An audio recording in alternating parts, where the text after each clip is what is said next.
فأنا ناصح لإخواني بالصدع بالحق تبيض وجوههم. السكوت في مسألة الحزبية يضرها، فاصدع بما تؤمر وأعرض عن المشركين.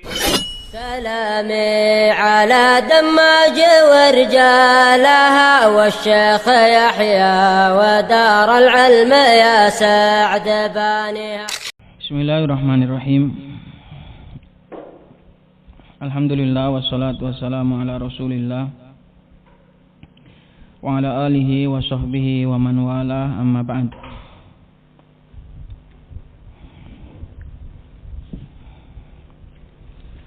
Taib qala al-musannif rahimahullahu ta'ala al-atfu. Qala babul atf wa huruful atfi asharatun wa hiyal wawu wal fa'u wa thumma wa au wa am wa imma wa bal wala walakin wa hatta fi ba'dil mawadi'i. Kita sampai pada bab atof. Atof itu adalah menggabungkan kata dengan yang lain.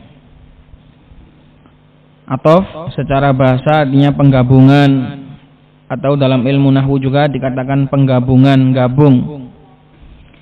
Kalau dalam bahasa Indonesia disebut dengan konjungsi. Atof dalam bahasa Indonesia dikenal dengan kata konjungsi atau untuk gabung. Atau dalam bahasa Inggris coordination, untuk mengikutkan atau untuk menempelkan satu kata atau jumlah dengan jumlah lain, kata dengan kata lain, jumlah dengan jumlah lain. Ini atof. Dan ini masih dalam bab tawabi, dalam bab pengikut. Maksudnya atof itu hukum i'rabnya ngikut maktufnya. Kalau maktufnya rofa, atofnya juga rofa. Kalau maktufnya mansub, maka atofnya juga mansub, dan seterusnya. Jadi kita sudah ngambil tawabi berapa? Naat dan atof ini ya. Masih ada taukid dan masih ada badal.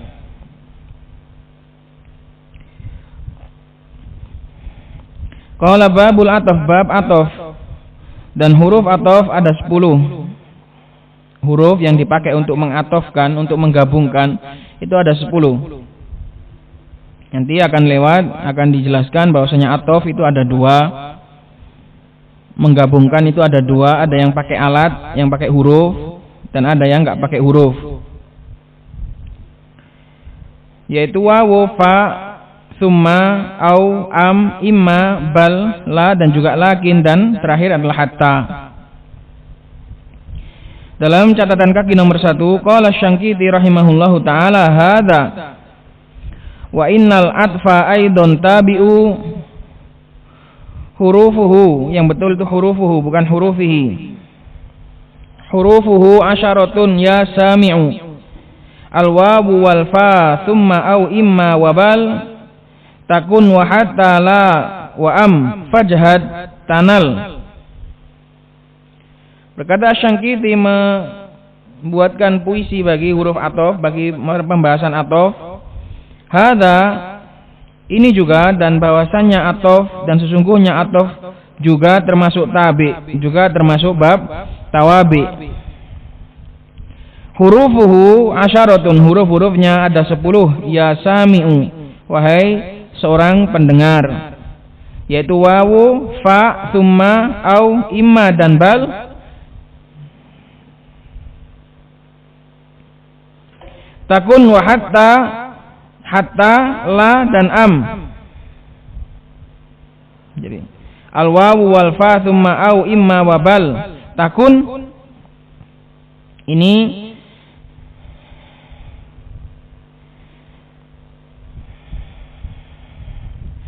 adalah memberitakan tentang huruf-huruf tadi. Semua tadi huruf-huruf tadi adalah ada. Wa hatta la wa am fajhat tanal, maka bersungguh-sungguhlah niscaya engkau akan meraih. Fajhat tanal. Tanal adalah jawab dari fajhat. Aslinya tanalu, kemudian dijazam jadi tanal, fajhat tanal. Bersungguh-sungguhlah, niscaya engkau akan berhasil meraih cita-citamu. Qala asy-syari wafaqahullahu ta'ala aqulu al-'athfu fil lughati al-mailu. Ataf secara bahasa dalam penggunaan selain dalam ilmu nahwu maknanya adalah al-mailu, condong.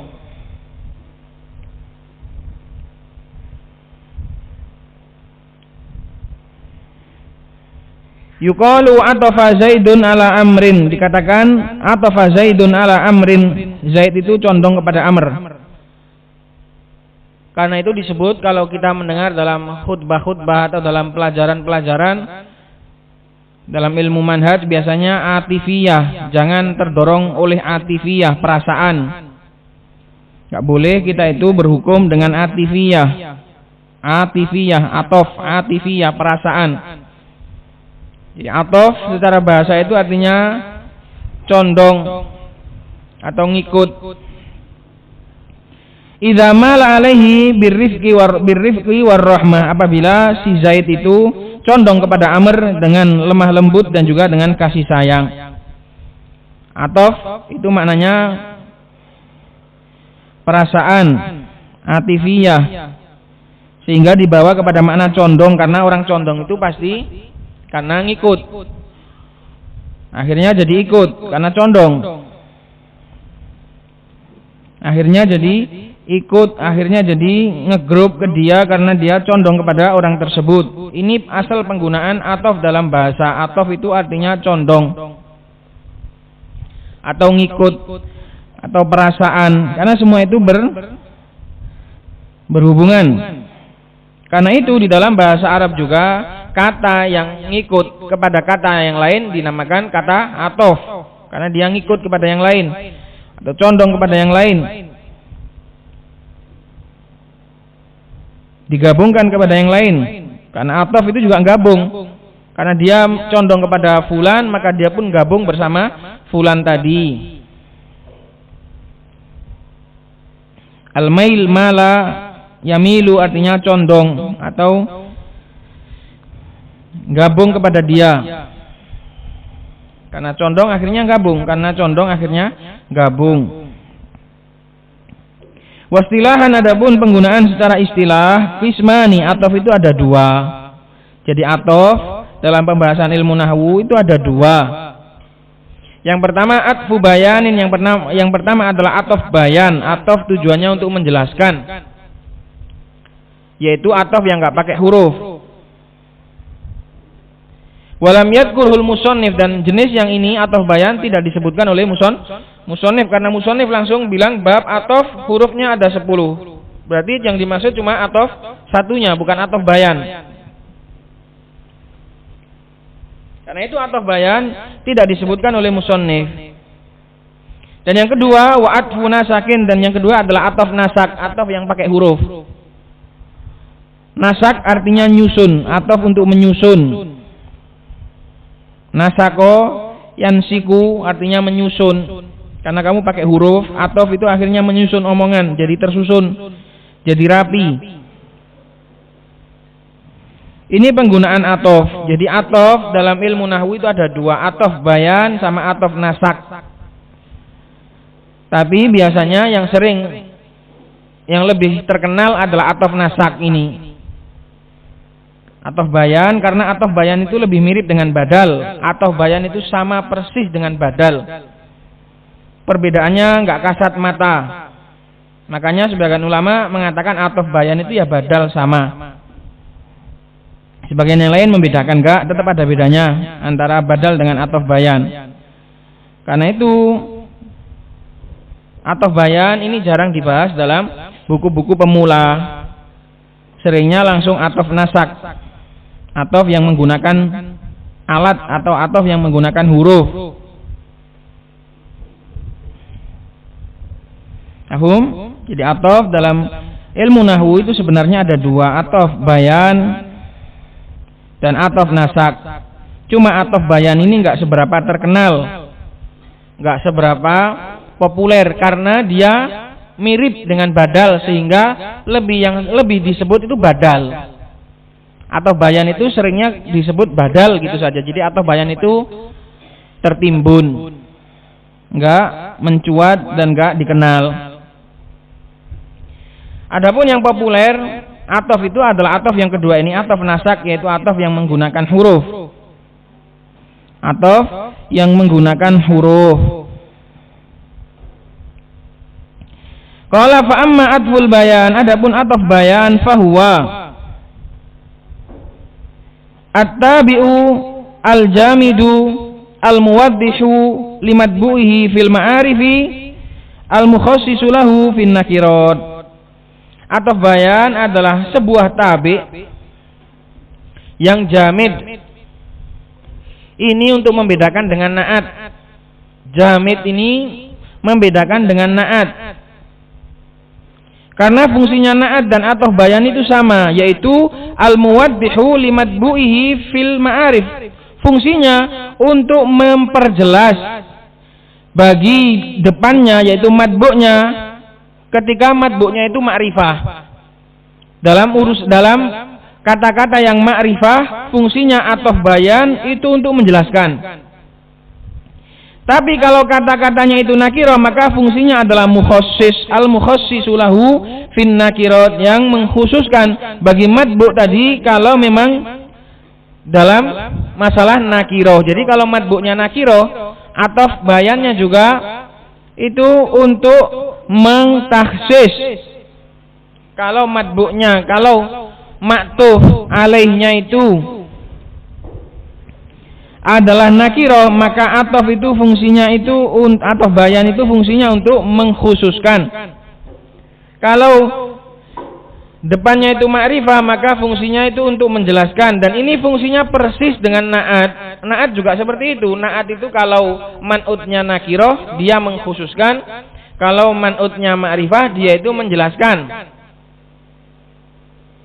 Kenapa kok dibedakan antara menjelaskan? Kalau ma'rifah kok namanya dijelaskan, kalau nakirah itu kok dikhususkan? Karena gini, urutan yang paling umum itu adalah pertama umum. Kemudian umum itu butuh dikhususkan. Kalau sudah khusus baru dijelaskan. Paham? Jadi sesuatu itu, kata itu yang paling pertama adalah umum. Maka kalau dia masih umum berarti butuh dikhususkan. Kalau kata itu nakirah berarti dia nggak butuh dijelaskan, dikhususkan dulu. Karena nakirah itu kan umum, masih bisa untuk siapa-siapa. Maka kalau dia itu nakirah, maka dia itu butuh untuk ditakhsis, untuk dikhususkan. Cara mengkhususkannya pakai apa? Pakai ma'rifah, ditakrif, dimakrifahkan. Itu berarti sudah khusus. Kalau sudah khusus, berarti kan sudah diketahui. Kalau masih belum diketahui juga, baru ditaudih, baru dijelaskan. Jadi tingkatan yang paling jelas itu adalah yang sudah muwaddoh, yang sudah terjelaskan. Ma'rifah, terus ditambahi sifat, ditambahi na'at, ditambahi atof bayan, berarti sudah jelas sekali. Paham? Ini perbedaan kenapa kok kalau ma'rifah itu muwaddih fil ma'arif, kenapa kalau nakiro itu mukhassis? Karena nakiro itu butuh dikhususkan, tidak dijelaskan. Jadi nakiro dikhususkan dulu jadi ma'rifah. Ma'rifah baru dijelaskan. Paham sabi? Seperti itu. Jadi kita harus jeli. Jadi atof bayan itu adalah sebuah tabi yang fungsinya itu untuk menjelaskan kalau memang yang dijelaskan tadi sudah ma'rifah, sudah dikenal, sudah diketahui, sudah khusus, dijelaskan, ditambahi biar lebih jelas lagi. Kalau dia belum jelas, belum khusus alias masih nakirah, masih umum, berarti butuh dikhususkan. Nah, itu fungsinya. Jadi dia kalau man'utnya atau kalau maktuf alaihnya itu adalah nakirah, maka dia tugasnya adalah mengkhususkan. Kalau yang di depannya itu sudah ma'rifah, berarti dia tugasnya itu menjelaskan, nggak mengkhususkan lagi, karena ma'rifah itu sudah khusus. Ma'rifah itu sudah khusus. Tapi karena itu ma'rifah itu nggak perlu dikhususkan lagi, tapi dijelaskan biar lebih jelas. Nah, itulah fungsinya ataf bayan. Jadi secara fungsi tujuannya na'at sama ataf bayan itu sama. Yang membedakan kalau na'at itu dia adalah isim mustaq dari isim fa'il, isim maf'ul, isim fa'il, isim maf'ul, sifat musyabbah itu ja'a rajulun karimun yang mulia. Maka itu na'at. Tapi kalau ja'a rajulun karimun, karimun di situ itu dijadikan sebagai nama alam, berarti jamid. Berarti dia jadi ataf bayan. Telah datang seorang laki-laki. Dia itu adalah namanya Karim. Nah, berarti itu ataf bayan. Jadi jamid di sini maksudnya adalah selain isim fa'il dan selain isim maf'ul. Kalaupun itu isim fa'il atau isim maf'ul, tapi kalau dijadikan nama, ini juga tetap jamid namanya. Misalnya ja'a rajulun sholihun, telah datang seorang laki-laki. Kalau sholihun di situ diartikan berfungsi yang saleh, maka dia i'rabnya dia jadi apa? Na'at ja'a rajulun sholihun, jadi sifat telah datang seorang laki-laki yang baik, yang soleh. Tapi kalau sholihun di situ dijadikan sebagai nama, maka menjadi jamid, nggak bisa ditasrif. Sholihun nama orang nggak bisa ditasrif. Maka diartikan telah datang seorang laki-laki, dia itu soleh, dia itu namanya soleh. Gitu. Itu beda ngartikan. Kalau na'at diartikan yang, gitu loh. Jadi kalau ataf bayan secara gampangnya itu dikatakan si atau dia adalah. Tujuannya untuk memperjelas. Tujuannya untuk memperjelas. Saya melihat meja kayu. Nah, itu namanya ataf bayan. Itu namanya ataf bayan. Saya melihat seorang murid, Muhammad, dia itu Muhammad. Nah, itu namanya ataf bayan. Itu namanya ataf bayan. Tujuannya untuk apa? Untuk mengkhususkan atau untuk menjelaskan. Saya melihat seorang murid. Siapa murid ini? Dia adalah Muhammad. Nah, itu namanya ataf bayan. Tujuannya untuk menjelaskan atau untuk mengkhususkan kalau memang masih nakiroh. Jadi nakiroh itu masih sangat umum. Nolongnya, ngentasnya pakai ma'rifah. Ma'rifah kalau ingin lebih dijelaskan lagi, ya pakai na'at, ya pakai ataf bayan, dan yang semisalnya pakai muwaddih namanya. Jadi mafhum at-tabi'u al-jamidu. Al-jamidu di sini untuk membedakan ini dengan na'at. Sama sebenarnya. Tadi itu contohnya. Ja'a rajulun sholihun. Telah datang orang laki-laki. Kalau sholihun itu di situ diartikan dari kata-kata sholaha yasluhu sholihun, ditasrif alias mustaq. Maka dia di'irab sebagai na'at, artinya telah datang orang laki-laki yang sifatnya dia itu adalah soleh, yang baik. Tapi kalau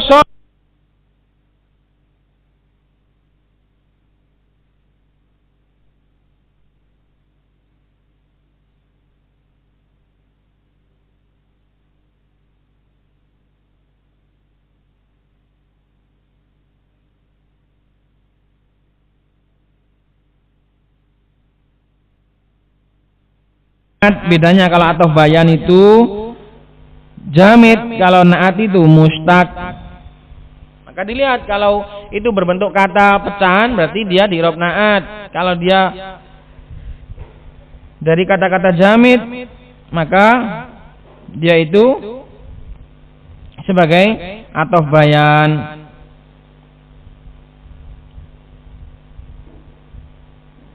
Adapun fungsinya sama, al-muwaddihu limadbu'i fil ma'arif, al-mukhassisu lahu fil nakirat. Ini na'at juga seperti itu. Na'at itu tugasnya juga untuk menjelaskan, juga untuk mengkhususkan. Ja'a rajulun sholihun, maka ini untuk mengkhususkan. yaitu khusus laki-laki yang baik saja, yang nggak baik nggak ngikut gitu loh. Paham toh? Kalau cuma ja'a rajulun kan mencakup yang baik, mencakup yang jelek, mencakup yang buruk. Tapi kalau sudah dikasih na'at ja'a rajulun sholihun, berarti yang nggak soleh sudah tersortir, sudah nggak ikut lagi, didiskualifikasi. Nah itu ja'a rajulun sholihun, berarti yang nggak soleh nggak ikut, nggak masuk. Maka dia sudah dijelaskan. Kalau ja'a rajulu as-sholihu, telah datang seorang laki-laki, sudah makrifah. Tapi lebih ingin dijelaskan lagi, yaitu dia yang soleh. Maka itu tuh fungsinya untuk taudih, untuk menjelaskan. Qala mithalu taudihi lil ma'rifah. Contoh penjelasan atau bayan bagi ma'rifah. Qauluka ja'a Zaidun abuka. Ja'a Zaidun abuka. Telah datang Zaid, dia itu adalah bapakmu. Ini bisa di-i'rab atof bayan, bisa di-i'rab badal, karena sebagaimana yang lalu atof bayan sama badal itu persis 99% mirip. Yang 1% itu sedikit sekali perbedaannya. Pembahasannya di ilmu bayan, bukan di ilmu nahwu. Jadi ja'a Zaidun sebagai fa'il, abuka sebagai atof bayan, penjelasan, atau sebagai badal. Bedanya badal sama atof bayan itu, kalau yang kamu kuatkan